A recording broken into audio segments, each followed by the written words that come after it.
कि सारी दुनिया की सारी बुरी ताकतें भी इकट्ठी हो जाए ना, तो जो सच्चाई के रास्ते पे चलता है उसका साथ भगवान देता है, उसका साथ भगवान जरूर देता है। और ये आज बजरंगबली की कृपा है कि 17 महीने बाद सही, लेकिन मैं आपके बीच हूं। और अभी गया मैं बजरंगबली के मंदिर में, पंडित जी ने आशीर्वाद दिया। वहां जो पंडित जी मौजूद होते हैं वही बजरंगबली जी के वाणी बोल रहे होते हैं। उन्होंने बजरंगबली जी की वाणी से आशीर्वाद दिया कि विजयी भव, सफल भव। मैंने कहा जी एक ही सफलता का मंत्र है, दिल्ली के एक एक बच्चे के लिए शानदार स्कूल बना के देने हैं, यही हमारी सफलता है। और इसके लिए मैं कल से कह रहा था अपने साथियों से, हम तो रथ के घोड़े हैं, हमारा असली सारथी अभी जेल में बंद है, वो भी बाहर आ जाएगा। फिर उसके बाद हमको तो जहां हकेंगे हम हकेंगे, लेकिन हमारा असली सारथी अभी जेल में बंद है और जेल के ताले टूटेंगे, बहुत जल्दी छूट के आ जाएंगे। बहुत कृपा है अरविंद जी के ऊपर बजरंगबली की। आपको याद है ना, लंबे समय से बहुत सारे लोग साथ हैं, कितने शुगर का पेशेंट होने के बावजूद कितना लंबा लंबा फास्ट किया, केवल बजरंगबली जी की कृपा से। तमाम तरह के आरोप, इतने इतने आरोप लगाए झूठे झूठे, बच गए, निकल के आ गए, केवल अरविंद जी बजरंगबली जी की कृपा से। और मैं समझता हूं भगवान की कृपा, बजरंगबली जी की कृपा हम पर कल हुई बाबा साहब के दिए हुए संविधान की बदौलत।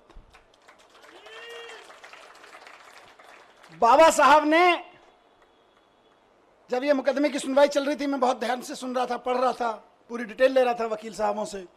बाबा साहब ने 75 साल पहले, करीब 75 साल पहले अंदाजा लगा लिया था कि कभी कभी ऐसा भी होगा, हम लोकतंत्र का संविधान बना रहे हैं, लेकिन कभी कभी ऐसा भी होगा कि इस देश में तानाशाही ताकतें आके आतंकवादियों और ड्रग माफियाओं पर लगाए जाने वाले कानून को आम आदमी के ऊपर लगाएंगे, व्यापारियों के ऊपर लगाएंगे, विपक्षियों के ऊपर लगाएंगे। तो उस वक्त उन व्यापारियों को, उन आम आदमियों को, उन विपक्षियों को कौन बचाएगा? तो बाबा साहब ने पहले ही लाइन जोड़ दी थी, संविधान बचाएगा। यही भगवान की कृपा है। कौन बचाएगा उनको जब तानाशाह सरकार अपना जुल्म करेगी, एजेंसियों का दुरुपयोग, कानूनों का दुरुपयोग करेगी, जेलों का दुरुपयोग करेगी, तो कौन बचाएगा? 75 साल पहले उस महान शख्सियत ने लिख दिया था कि मैं ऐसा संविधान दे रहा हूं कि तुमको संविधान बचाएगा। आज हम संविधान के बदौलत खड़े, संविधान की ताकत से यहां पे खड़े हैं। आज मैं शुक्रगुजार हूं देश के संविधान का, बाबा साहब का, और साथ साथ बहुत विनम्र निवेदन के साथ में माननीय सुप्रीम कोर्ट का, बहुत विनम्र सम्मान के साथ में माननीय सुप्रीम कोर्ट ने संविधान की दी हुई ताकत का इस्तेमाल करते हुए कल तानाशाही को कुचला, तानाशाही को कल गलत ठहराया। 17 महीने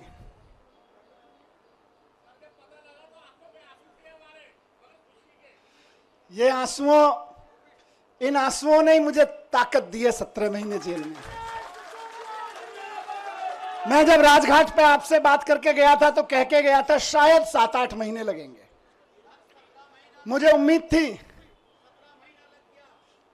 थी कि 7-8 महीने में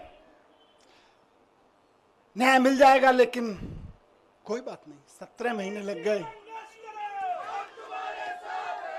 17 महीने लग गए, लेकिन जीत सच्चाई की हुई है, जीत ईमानदारी की हुई है। इसीलिए कहते हैं कि भगवान के घर पे देर है लेकिन अंधेर नहीं है। भगवान के घर पे देर हो सकती है लेकिन अंधेर नहीं हो सकती है।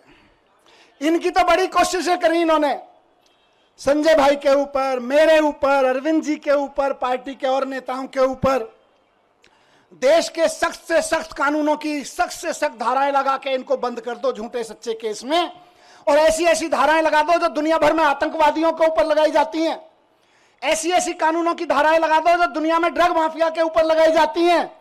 ऐसी ऐसी धाराएं लगा के इन्होंने सोचा इनको जेल में बंद कर दो, तो जैसे आतंकवादी को जेल में डाल देते हैं तो सड़ता रहता है, जैसे ड्रग माफिया को जेल में डालते हैं तो दुनिया में सड़ता रहता है।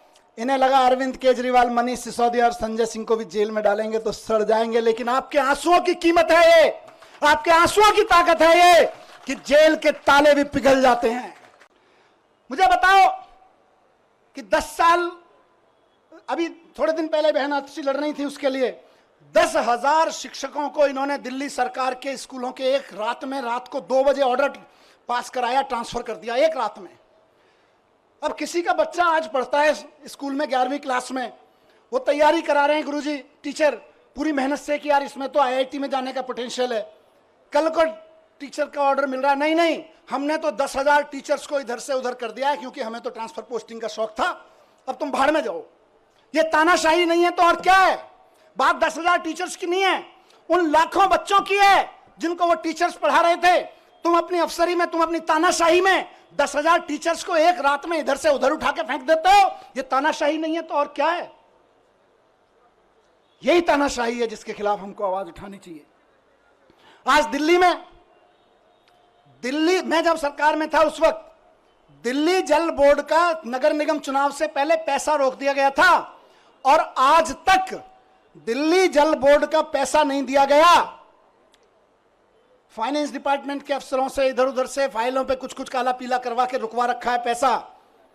इंजीनियर्स परेशान है इलाके के, नाले साफ नहीं हो रहे, सीवर साफ नहीं हो रहे, और वो कह रहे हम तो पैसा नहीं देंगे। 1.5 साल से जल बोर्ड का पैसा नहीं दिया गया, जबकि पैसा बजट में पास किया विधानसभा ने। ये तानाशाही नहीं है तो और क्या? बताइए। तानाशाही सिर्फ आम आदमी पार्टी के नेताओं को गिरफ्तार करने की नहीं है। तानाशाही आपके घर के सामने जो सीवर बह रहा है, उसमें जो अभी ओवरफ्लो हो रहा है, वो भी इसी तानाशाही की वजह से हो रहा है। जो नाली नहीं खुल पा रही है, उसको 1.5 साल से पैसा नहीं मिला ठेकेदार को, वो इंजीनियर रो रहा है बेचारा कि मैं कहां से पेमेंट करूं ठेकेदार को। यह भी इसी तानाशाही की वजह से हो रहा है। आपकी गलियों की नालियां सड़ी हुई हैं इस तानाशाही की वजह से। मैं ही जेल में नहीं हूं, केजरीवाल जी जेल में नहीं है, आप भी नरक में रहने को मजबूर हैं इसी तानाशाही की वजह से, क्योंकि आपके घर के सामने का सीवर फ्लो हो रहा है, 1.5 साल से पेमेंट नहीं हुआ जल बोर्ड का। ये तानाशाही नहीं है तो और क्या है? आज पूरे देश में मैंने कहा विचलित करती थी मुझको इस खबरें।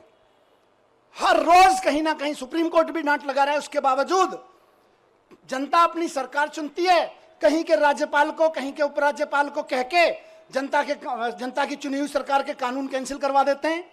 कई महीने तक कानून, कई साल तक कानून पड़े रहते हैं, उनकी पॉलिसी नहीं पास होने देते। ये तानाशाही नहीं है तो और क्या है? नुकसान किसको हो रहा है? नेताओं को तो खाली जेल ही हो रही होगी, असली नुकसान तो जनता का हो रहा है, जिसके लिए पॉलिसी बनाई गई थी, जिसके लिए कोई कानून बनाया गया था। यह तानाशाही है, इस तानाशाही के लिए लड़ना पड़ेगा दोस्तों।